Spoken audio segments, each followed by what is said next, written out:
This is a show about facing fear, unlocking courage, and taking action. Courage isn't necessarily a daunting thing. It's going to give you more purpose. It's going to give you more drive. It feels like making a courageous decision is going to get you closer to who you aspire to be. It's knowledge plus faith plus action equals courage.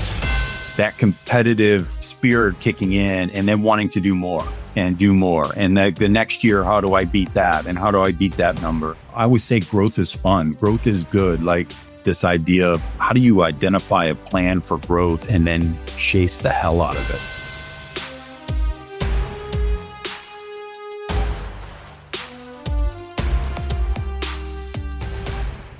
it? On April 4th, 2022, down 16 points in the first half, the Kansas Jayhawks came back to beat the Carolina Tar Heels 72-69 to win the national championship game.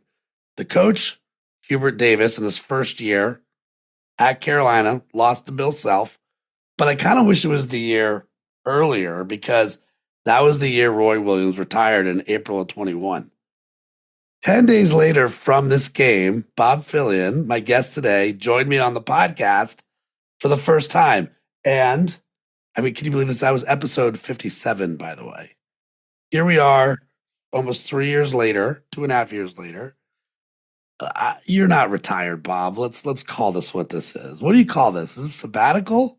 I think it's a sabbatical. I mean, that sounds right. Yeah, I had a amazing ride with the cat, 20 years. Feels like 3 different careers as a part of that, because there's this birth of Puma Golf and this setup of Cobra Puma Golf and then this North American acceleration. But what a ride. And so, yeah, time for something new horizons, but taking a break, writing a book. Maybe we'll get into all that. 3 decades in sports, right? You did a decade over at Reebok. Yeah. And then someone convinced you to move to San Diego. Was San Diego straight out of the gate or no? Of the 20? No, back to Boston. So I had moved to Europe from Boston, and actually the courageous leap to Puma was to Boston, and that was 5 years there prior to acquiring the Cobra brand and setting up in Carlsbad there. I feel like when you talk about the Puma years for you, again, 2 decades here, but you've described this to me in the past as like 3 very distinct chapters. Yeah. How do you see it as, I mean, it's kind of classic movie. I do. And because different locations, first of all, and then different teams and really a different assignment. I mean, leaving Reebok, and at that time I was 6 years in Europe, and making that kind of leap to employee number 1 at Puma to start this crazy thing called the golf category. I mean, who would have thought, right? But it really appealed to me. It was kind of what I needed as a new challenge. And so moving back from Europe in Boston, and yeah, starting something from scratch. I mean, it was hard, it was adventurous, it was exhilarating at the same time. And so doing that for 5 years, and then being fortunate enough to get off to a good start and having a supportive board and a team around me that said, hey, why don't we double down in the space and acquire Cobra and put together hard goods and soft goods. And so that was also another move. And that feels like, again, this second chapter for me, which based out of Carlsbad, first time living in California and doing that for 7 years, really setting up the foundation, because we had bought a brand, but we didn't really buy a team. I think we had 28 employees, at the time. And so that was really setting up shop in a lot of ways. It's when we met, of course, and doing some of the marketing behind Puma Golf, which was a lot of fun. And then the kind of third chapter, going back to Boston and getting a chance to kind of run all of North America. So golf being a piece of that, about 10% of the business being golf, and then picking up, basketball and running and soccer and lifestyle and Formula One and, all those kind of things. So really 3 different distinct chapters, but I guess common denominator being a lot of fun, great teammates along the way, and all under the banner of the cat. And I might be getting this wrong, but I don't think so, because you got it looks like Xavier basketball behind you there, no? Tell me you didn't just say Xavier. Xavier. Xavier. So the standing joke, if you went to Xavier, the standing joke when people say Xavier, you don't say Xerox or Xylophone. So why would you say Xavier, right? Wait, it's not. I thought it was Xerox. That's not it. That's not how you say that company. Okay. It is not. So it is not. Xavier Ohio. University, Cincinnati. Yeah. So Ohio. you're Ohio guy.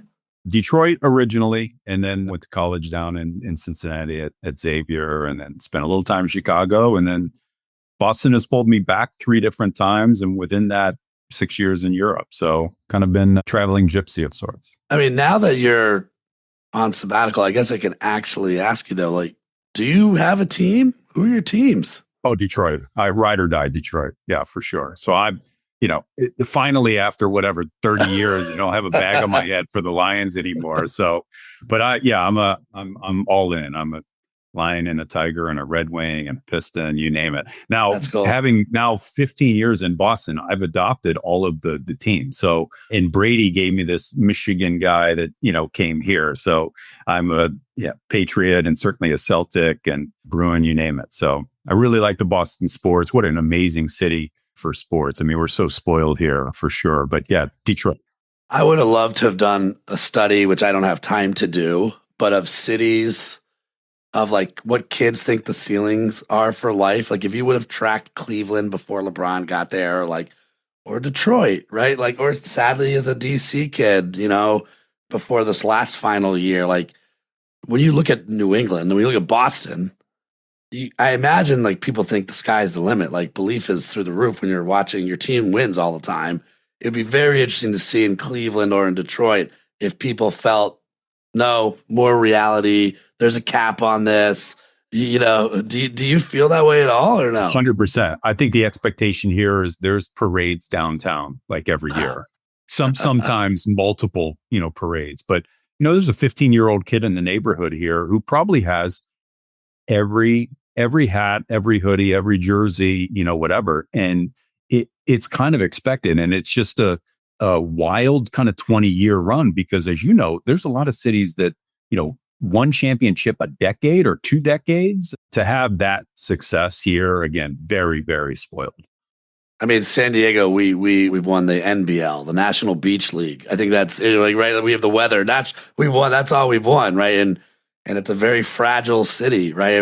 There's a lot of hopes about the Padres' little brother down here from LA, and they laugh at us down here, but like we root for them. We're kind of Charlie Brown. So I feel you. Like we're waiting for the ball to get pulled from us. There's a lot of energy going through Motown right now, Ryan. I'm excited. I'm excited. Last couple of years have been really good. Still broke my heart at the end, but we got some new hope.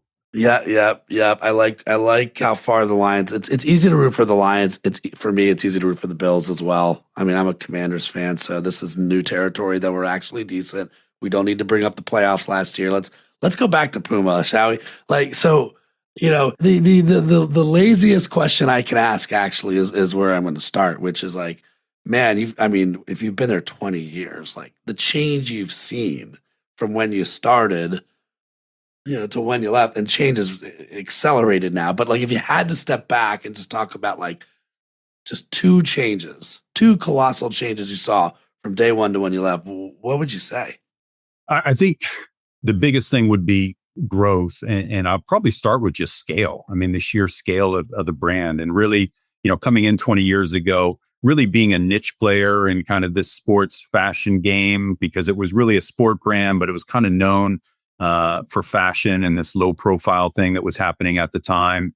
If you just look at sales, I think it was just under a $2 billion company 20 years ago, and it was just under 9 last year, right? So you got, 4x growth globally. Here in the US, I think when I started, it was about a $500 million brand, and we did 2.5 million. So kind of a 5x. So I think just scale, going from, again, a niche player to, a top 5 global leader in some spaces. And so scale would be the first thing. And then I would say the second would be this acceleration of sport. So I think through that, Puma really found its lane that said, hey, we're better in lifestyle and fashion, which is part of the secret sauce, but we're better when we're stronger in sport. And so the relaunch into performance basketball, defining a lane in Formula One, which was new, relaunching performance running, I think tripling down in soccer, as well as, the spaces of golf, which, drew me to Puma. So I think it was this, getting stronger in sport. That's why people tune into Puma to start. And then you let the lifestyle and the fashion be kind of the add-ons and part of the secret sauce. But I would have to say scale, and then this dynamic of being a more credible, authentic sport brand. I mean, I can only imagine the investment in product needed to actually compete in that space. Like, do you recall like any moments where like we got to up our product game? Like, I mean, or is that just sort of a normal fare when you're competing in that world now? Yeah, 100%. I think, just take the golf example. I think coming into a brand that's really known for t-shirts and track jackets, and then being in a category like golf where, I mean, you have $100 polos that have almost like a Christmas present feel to them when you get them. I mean, there's pins and there's paper and, so very different than, $30, t-shirt. So a lot of growth, and again, some great teamwork to get there, elevating the product game. And then there's some categories where it's completely new, golf being one, again, Formula One being one. So not just needing to elevate where you're at, but also just creation of product in a new space. So some people are listening to this, we're in their car right now, or maybe they're on their run in their cats. Other people, they probably see what's behind you. It looks very man cavey, Bob. Oh, talk me through a little bit about what you got over your shoulder there. Well, just a lot of stuff. I mean, you can imagine 30 years in sports, you just got a lot of junk, right? But for me, it's like personal stuff. And I finally have a space in this home that we're in is a little bit of a man cave. So normally I think a lot of guys put this stuff in boxes and they end up in basements, but I've got a lot of space. So yeah, it's just stuff that I've collected over the time. I got, my kids actually just graduated. I have a graduate from Harvey Mudd College out near you. And then I have a junior at Boston College. So a couple of those flags. Got several balls there. I've got Detroit Lions, basketball there from Xavier. I got the soccer. I'm not ball familiar with that. Italy. What is it called? What is it? Xavier? I should have known the Lions ball is right there. What's the best signature you have in the house? Probably Jack Nicklaus. Probably the Masters flag. Jack Nicklaus would be a good one. I got a really, Barry Sanders is one of my idols. He signed a football from Oklahoma for me, which is a pretty good one for me. So, I mean, obviously a lot of golfers, in the mix. So all good stuff. I mean, have you always loved golf, or did you play and it's like, oh my goodness, I get to bring this, see what we can do here in America, or was it like, hey, there's a business opportunity here, and it was like above the neck? Always a sports nut. So I feel so fortunate, Ryan. We talk about, people getting into the workforce and kind of finding a passion, chasing that, and, where they're going to go with their career. And I just got so fortunate to have this path that connected to my passion, which was sports. Actually, basketball is my first love. I just happen to have a lack of talent when it comes to basketball. So I found golf along the way and had a feeling that could pay for some of my college. So I went that route. But then I got into, at Reebok, I didn't have the golf category. So I spent 10 years outside of golf, even though it was a passion point for me. So that opportunity to go to Puma and start the golf category from scratch was really appealing to me, because golf was going through a funky time. I mean, it was changing. Obviously, Tiger was a lot more fit. There was European fashion coming into the game. And then there was sports brands getting into it as well. So it wasn't like kind of the niche golf, brands anymore. The fairways were starting to look a little bit like runways, right? So that was intriguing to me. Without having to have a league or a team, with one person, you could shake things up, in the sport. And so that was a lot of fun. I mean, I can remember our early days working together. And I mean, I'm like, yeah, I'm a sports nut, but I'm a lefty, man. In my head, I was told golf wasn't for me as a lefty. Like, I had other sports as a lefty that you felt you had an advantage. But maybe that was an advantage because I felt like from a creative standpoint, we weren't tied to some playbook of here's how you do golf. It was the opposite. It's like, we've got Ricky Fowler. He's a real dude. He's a cool guy. Like, where can we take him? Like, let's play a little bit. Let's have some fun a little bit. That was the brief. I mean, the brief was like, don't get constrained by normal briefs here in golf. Like, yes, of course, look better, feel better, play better was sort of the big takeaway, but you just wanted that one great shot, which did resonate for me as a terrible golfer. Like, was that always the brief early? Like, just let's be different. It Let's was act? being disruptive. Actually, the chief marketing officer at the time at Puma, Tony Bertone, I remember one of the first meetings I had with him. He said, "Whatever you do it different." And I thought about that. He's like, every move you make, whether it's going to the PGA merchandise show, it was an ad, it was picking a player, whatever. It really was going into the category to be disruptive and shake it up. And so the last thing I felt like the industry need was, let me give you the same thing, same polo with a cat on it instead of, another logo. Like, the world doesn't need that, right? So it was kind of like this reason for being and being disruptive and shaking things up. And again, I think getting lucky with golf that you don't get tied into, like, again, expensive league deals and the inability to actually show up. I mean, again, one person at the Masters, like, holy smokes, like, walking those fairways. And then if you get lucky like we did with a couple, athletes, you can really, make some waves. So that was a lot of fun, like thinking through, like, every day, how do you do it differently?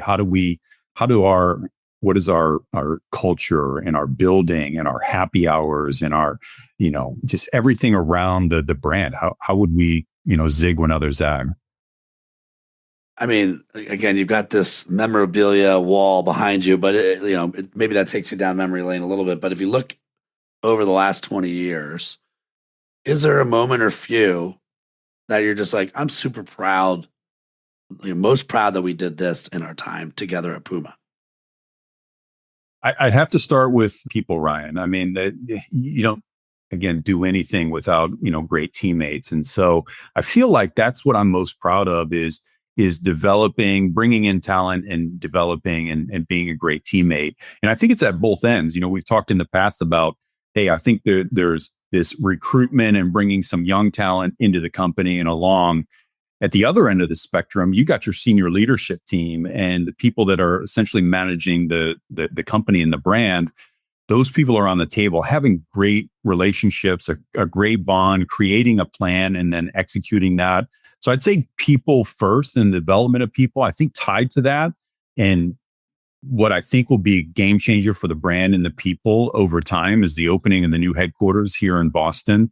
Doing that through COVID was really rough, as you can imagine. So opening that in I guess, fall of 21, again, I think a game-changing moment. So a lot of people stuff first. And then the second thing would be this acceleration of sport. I feel like I had something to do, obviously, with the formation of golf and Cobra Puma Golf. And then, again, this relaunch into basketball. Who would have thought, like, 92% share with Nike and Jordan, and like that courage to get into that category behind Jay-Z, finding LaMelo and Stewie, doing that. And then again, Formula One, like reacting quickly to Drive to Survive and getting after that car culture opportunity. That was a wild ride.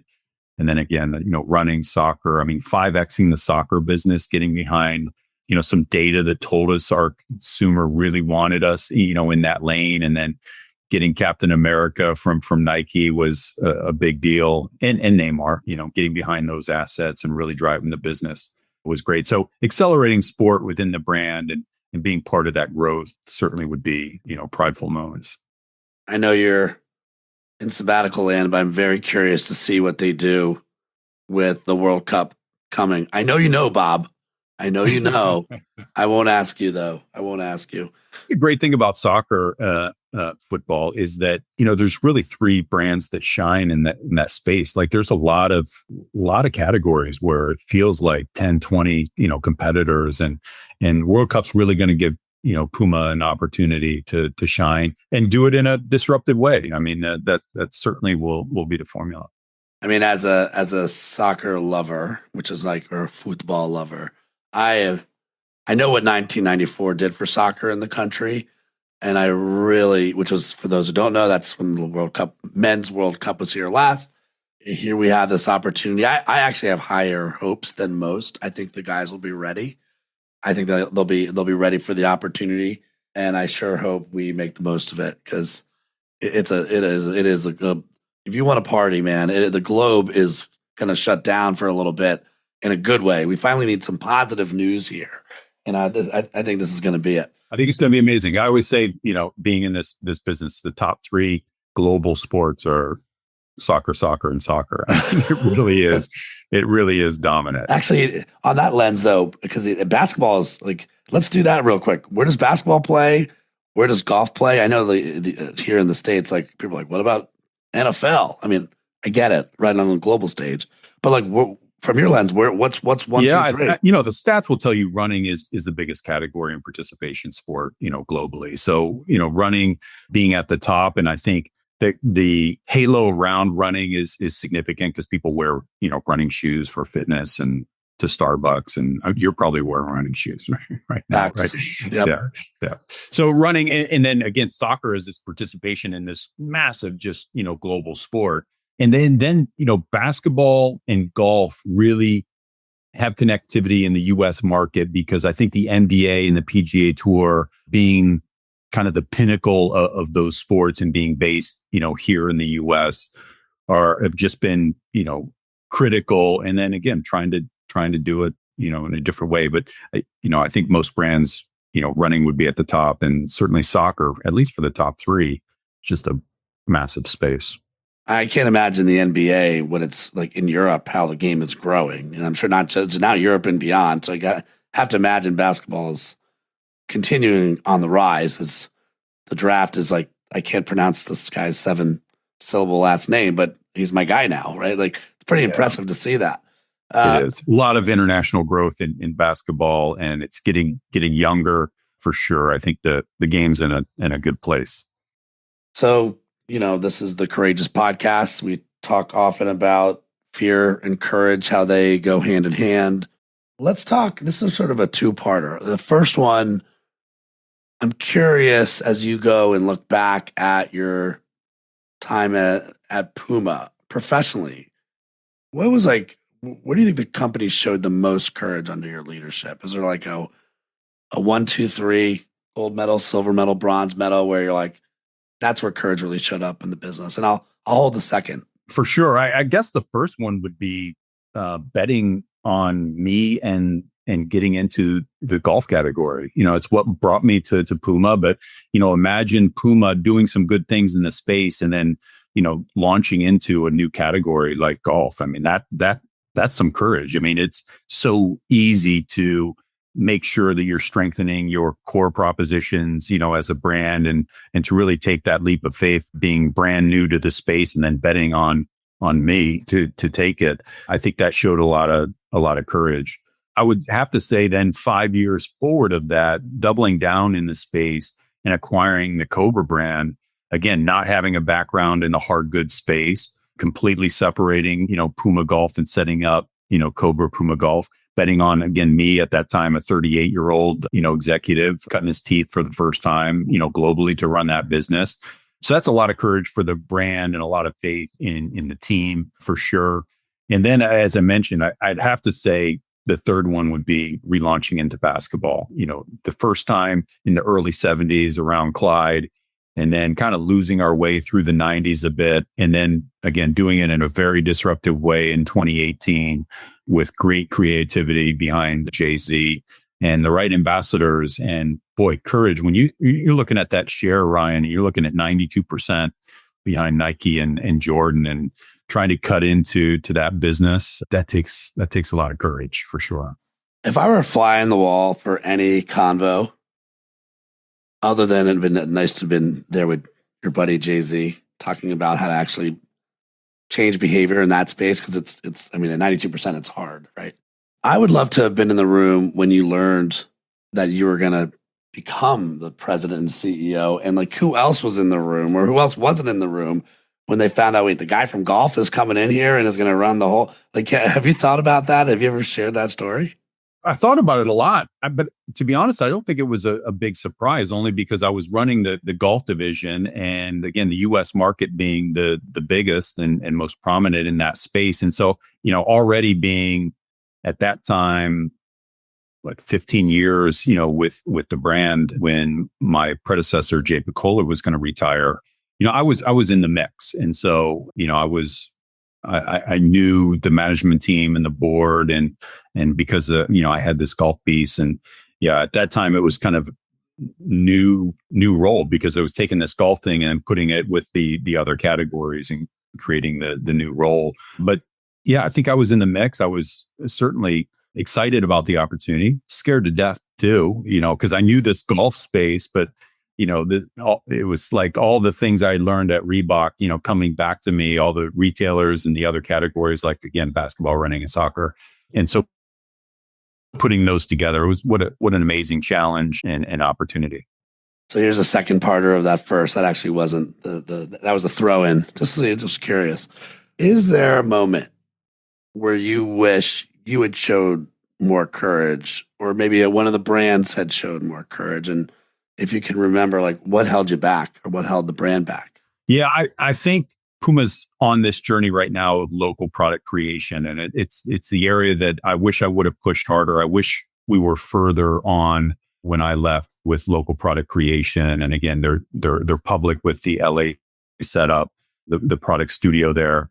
And I think it's just, it's timing, it's investment, it's alignment on the strategies. But I think it's getting really hard to get all the nuances right of the consumers around the world, and certainly the big cities, out of one place. And Puma recognizes that.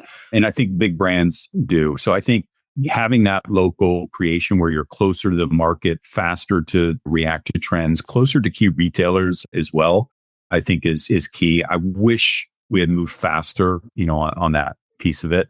And I think they will. I think, again, the consumer is moving fast. We'll call it generation hustle, moves pretty quick, and they're going to demand, that their needs are met.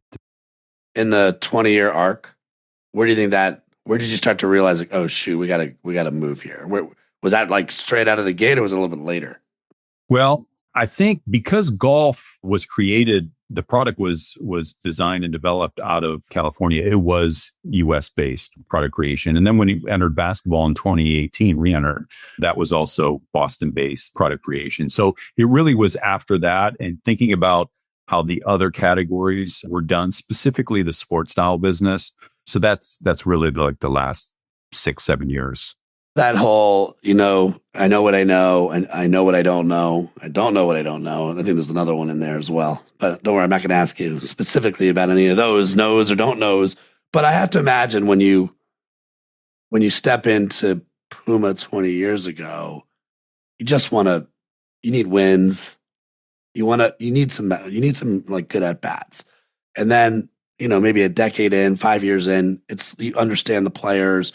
Sounds like you gain more responsibility, and you started to understand, like, okay, here's where all of these businesses are going. I'm curious, is there a theme or a trend as you look at you as a leader, how you evolved as a leader over 2 decades? Do you see now stepping back from it, how you evolved as a leader, what's changed? Yeah, for sure. And I think for a lot of people through their career, I think the biggest thing is probably the shift from doing to the thinking. So we'll call it a more strategic mindset, or maybe having some vision. But I think a lot of leaders go through that because they get promoted, maybe they're good at something and then they get promoted, but your role really shifts because it's not about the doing as much as kind of the thinking and having this vision of where the business is going to go, where the growth opportunities are, versus actually rolling up your sleeves and doing the work, right? So I think, the role pivots. I think together with that, connected to it, is delegation, because you kind of realize you can only do, so much. So I think that ability to not sweat the small stuff and have the team kind of help, get you there. I think it's an interesting one, Ryan, where I see a lot of people that grow in their careers and really get promoted because they're detail oriented, right? Because they get shit done, right? And they're really good at crossing the T's and dotting the I's. And I would put myself in that camp. At the same time, again, then you shift in your career because that's no longer how you're going to grow as a leader or have success, right? So then it becomes this more strategic, vision. And I would say the last thing that I'm sure every leader tries to get better at every day is this connection with employees. And, that's a never ending job. But I think being a better listener, having more empathy, being more inclusive, sharing your time, more with employees, understanding the value that they're bringing every day. And how do you piece that into your schedule and thought process? I'm still working on that, but I think I've gotten better over time at that. And I had some great mentors with this open door policy, and what a great one to learn early on about being accessible to your team. So if we stepped into a time machine and we went back and we really we're just going to watch a defining moment that shaped your style, your leadership philosophy. Is there a moment over the last 30 that you're like, oh yeah, big moment for me right there? It has to be when I first started in sales. And I think having sales, landing the deal, seeing sales and the beauty of sales, having a scoreboard and that competitive spirit kicking in, and then wanting to do more and do more. And the next year, how do I beat that? And how do I beat that number? And I think that's what over 30 years would, I always say growth is fun. Growth is good. Like green arrows going north is always a good backdrop for business. It creates a positive atmosphere and an environment. It's where bonuses get paid. It's a good thing. And so I think that element, learning really early on in my career about growth and finding growth, I think that shaped a lot of transformational leadership. This idea of like, how do you identify a plan for growth and then chase the hell out of it? So can we share a little bit about what you're working on right now? Because it's a pretty cool pivot, right? I mean, you're officially in author camp. No? Well, yeah, part of being courageous is trying new things. And yeah, so I'm writing a book. And so, yeah, I told my kids a couple of years ago that by the time they graduated college, I would share as much as I could, career tips from dad, because they knew that I went to work and they had some cool shoes and we went to some games here and there, but not really knowing like why we moved here and there, and I moved them around and what's behind all of that. So yeah, I'm scribing that. Timing is great because my son again just graduated. So the idea is, it's called Turning Pro, and Jackson is turning pro. And so I'm putting some of that to work. Interesting to see it through his lens, just, getting new into the workforce now. So trying to pull forward all the either mistakes I made, the things that I picked up along the way, and pull 30 years forward so they don't have to wait 30 years to kind of learn all that. So I feel like if I can do that, and again, I guess there's 10 chapters, if they pick up one or two things, that'll make me happy. So does that mean there's like 10 major themes in the book? There is. Yeah. Can you give us a little, without giving it away? Can you give us a little color? Sure. There's a lot. Chapter 1 is about finding your passion. I feel, again, so lucky that I found sports and chased that. I think you got to stay disciplined with, what excites you and what you want to do with your time. There's a chapter on mentorship and coaches. I think we all know, as leaders, how important they are through your career. I think that's also one where you don't learn a lot about mentorship in college. It's not like your career counselor's talking about, coaches and mentors. And so there's a good bit on that, because I think that's a really important one, and how that really helps you in your career. There's a chapter on going global. So that value of international experience that I learned, not just from a professional standpoint, but how that can be just a really fulfilling time of your life, putting the other shoe on the foot, as they say, and living abroad. Yeah. I mean, that's a handful of things. Having fun along the way, certainly. Work-life balance is in there. That's one that you kind of learn the hard way along the way. And I'm not sure I have the answer for that one, but I'm going to pull forward at least the lessons that I've learned along the way, and share some tips from my mentors on those kinds of things. I mean, this is called the Courageous Podcast, but there's times when I feel like it should be called the Curious Podcast, because it's like it's almost unfair that I get to have this conversation, as it's like I'm so curious about your process and your journey, and just there's like you get to meet with lots of cool people and hear their stories. You're the one that's written a book. You're the one. But hey, it's no different though. I'm still sitting with people, just trying to hear what's not said and learn from them, and try to connect the dots and show we're more alike than not. And just because this person had this story as an astronaut and you as a CEO, it's like we're more alike than not. This is where what I was wondering. So this is my curious question. And, you talk about mentors. This is a golf specific question. What percentage of golfers, and you've seen plenty of them from the Rickies, all of them, right? Are their caddies in some ways mentors, or are they just stay out of the way? Let me do my thing and hand me the club. And I can't imagine it's that at that level, but talk me through that relationship. First of all, I'm fascinated with caddies because they know everything, right? So That's what I mean. I'm always, whether it's on the range or walking a practice round, it's like, yeah, the caddies just they're a wealth of knowledge. And at that time, I'm trying to get the scoop, like how's he hitting it, how's he feeling, how's his gear, like is he mentioned anything about his shoes or whatever? Hey, we want to wear this on Saturday, that kind of thing. But I think to your question, it really is player dependent. And these caddies, everything from, the old adage, like, what is it? Show up, keep up, and shut up is, what they talk about caddies. So there's an element to that for some players of just like, because they know it's an individual sport, but certainly the best ones, I mean, they have a friend. I think in certain cases, it can be a mentor situation. If you've got a really experienced caddy, I mean, look at Ted Scott on Scheffler's bag. I mean, he's been through it with Bubba, right? So having that experience and being able to share that with a younger player, I think there's a lot of mentorship in that. And then a lot of guys pick someone that's close to their age, and so it's more friend. I don't think it's mentor, but it's just like trusted advisor, trusted friend to go into battle with. So I think there's a lot of different levels. I think the most successful ones seem like someone that's got more experience that they're able to bring to the table. I mean, or therapist or something, right? Like to your point. I think like, there's a lot of therapy in there too. Right. And I love hearing that you're like trying to get the scoop. Like, how are we hitting? Is there any way we can wear our stuff come Saturday? How are we looking?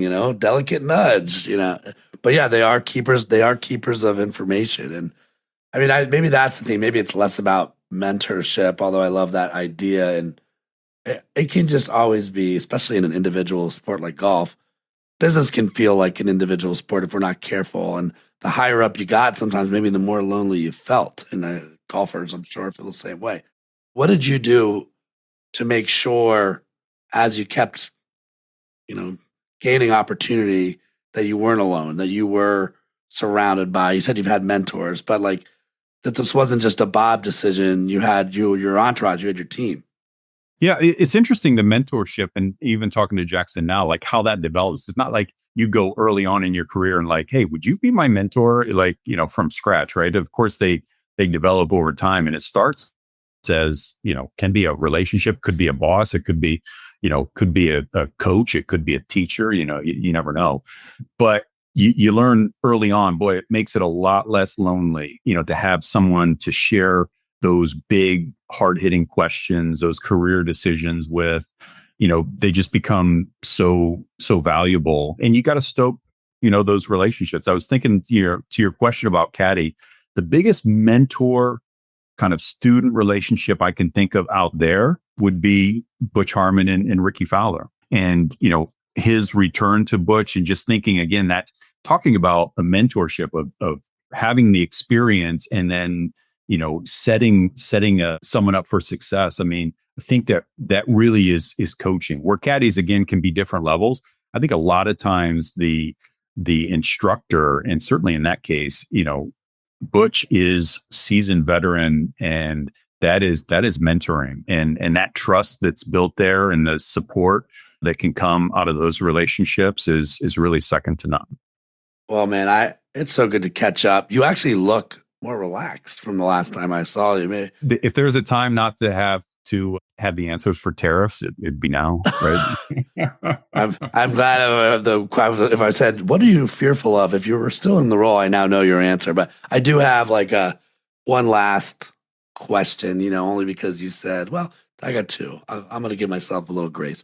I got two for you. So only because you said you're now on your way to being an author yourself. So let's say someone did write a book about you. and we've got this Puma chapter, long chapter, right? Long chapter of the career. What would the headline be? What would we call the title of that chapter? Well, my buddies would say Puma Bob because, in fact, I don't even know if they know my name is Bob. They just call me Puma. So I think when you're with a brand that long and you've been wearing it on your chest, they just call me Puma. And so they probably say that. It feels like, and it's close to, again, 20 years. And just a lot of people know me as the golf guy at Puma. So it's probably 18 holes at Puma, something like that. And talking about the different chapters as different holes, on the golf course would be, that could be an idea. And my last question: if you were any animal in the world, no, I'm kidding. Okay, so you think about the legacy, right? And again, you don't have to think about legacy, it's just, but this is a fact. Like you gave 20 years of your life there, right?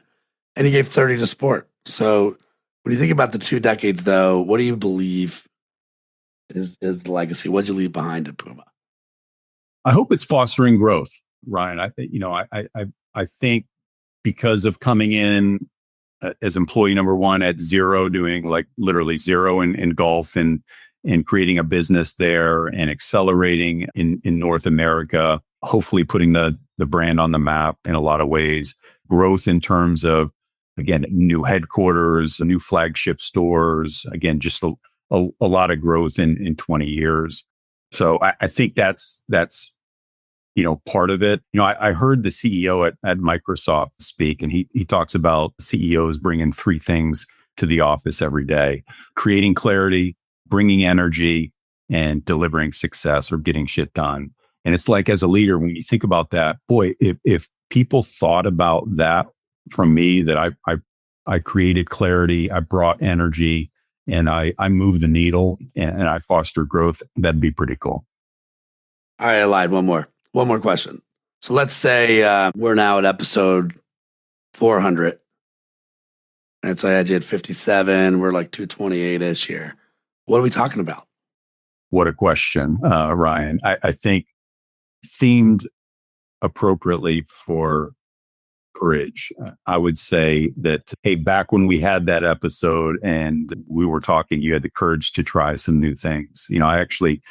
Something really resonates with me about being a beginner at something. I'm interested in that. Obviously, I'm trying that on now because this book thing's hard for me and is very new. But yeah, whether it's business ventures, whatever's next, I'm in love with kind of the creativity side as well as purpose. And so that's really getting, my attention, is things that I can bring those 2 things together. But I think having the courage to maybe call bullshit on myself of kind of what's next and getting that pull again in the morning of, what's going to, drive me, and trying something, new. I think, that's where my head's at. And hopefully we would be back on talking about that. Yeah. And I thought for sure you'd say we'd be celebrating both the Commanders and the Lions, who win back-to-back Super Bowls, right? I mean, that's the obvious. That'd be cool. Well, you broke my heart last year, so let's try to not do it again. I know. Hey, look, that wasn't the plan. I mean, we were just happy to be there, really. We did like a big cap tip to that team in Detroit, and very easy to root for. Very, very, very easy to root for. Obviously, on that day, I was definitely not rooting for them, but wildly shocked and surprised that we even got to the championship game. All right, man. I know I will see you probably sooner than later at a sushi restaurant. I sure hope. San Diego misses you to tears. Keep doing what you're doing. Excited to hear more about the book, and really just appreciate you giving us your wisdom and your time. And hopefully this wasn't too much of a "this is your life" episode, but it was great going back down memory lane with you, Bob. Yeah, absolutely. Thanks for having me. It was it's always fun. Great to see you. And yeah, we'll see you back in the hood soon. See you, man. Thanks for tuning in to this episode of the Courageous Podcast. If you enjoy the show, don't forget to rate and review us on Apple Podcasts so more people can find us. See you again next week.